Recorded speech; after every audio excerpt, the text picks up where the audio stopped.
On to some news now from the Philippines, where the vice president and president are at loggerheads and things seem to be getting uglier with each passing day. In a rather extreme step, Vice President Sara Duterte threatened to have President Ferdinand Marcos Jr. killed if she herself were to be killed. Let that sink in. And following this, security agencies in the country raised safety measures and dubbed it a national concern. And what's more, on Monday, the president vowed to fight back against what he called reckless and troubling threats.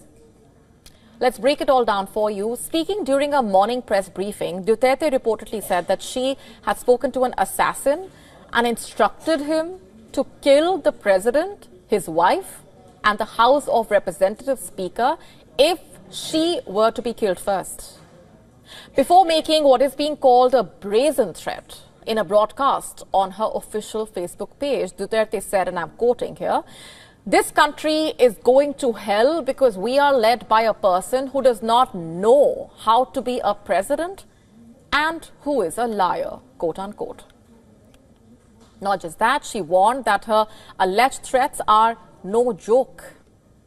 And now, in response to this, the president of the Philippines has reportedly said that he will fight the vice president's criminal plot to have him killed, quote unquote. Reports suggesting the national police and the military immediately boosted the security of the president in a matter which is now being considered a national security concern.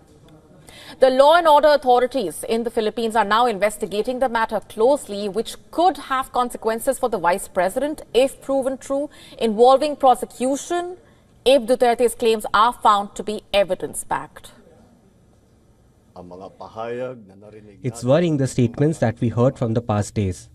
There are numerous expletives and threats and plans to assassinate some of us. But how exactly did things even reach this point? How did they get this far?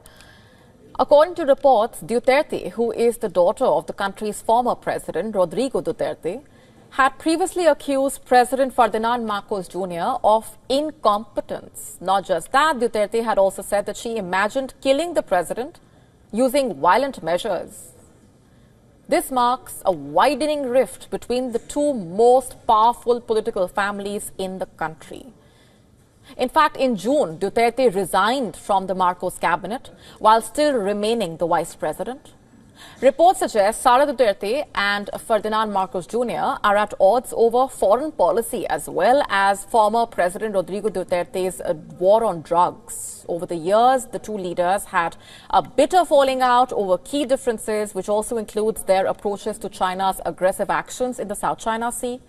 However, tensions between the two escalated after the House members, allied with House Speaker Martin Romualdez and Marcos, decided to detain her chief of staff, Zuleika Lopez. And why is that? Because Lopez was reportedly accused of hampering a congressional inquiry into the possible misuse of Duterte's budget as vice president and education secretary. Following this, Romualdez slashed the vice presidential office's budget by nearly 2/3. And the estranged vice president Duterte went all guns blazing, targeting Marcos, his wife, and the House Speaker reportedly. That's not all. Duterte even hinted at an unspecified plot allegedly made to kill her. Under Philippine law, such public remarks may constitute a crime of threatening to inflict a wrong on a person or their family and are punishable by a jail term and fine.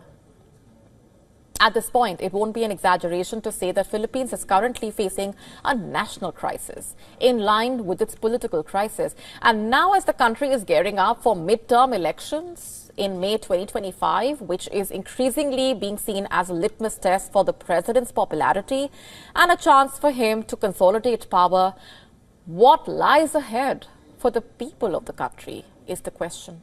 To stay up to speed with the latest news, download the WION app and subscribe to our YouTube channel.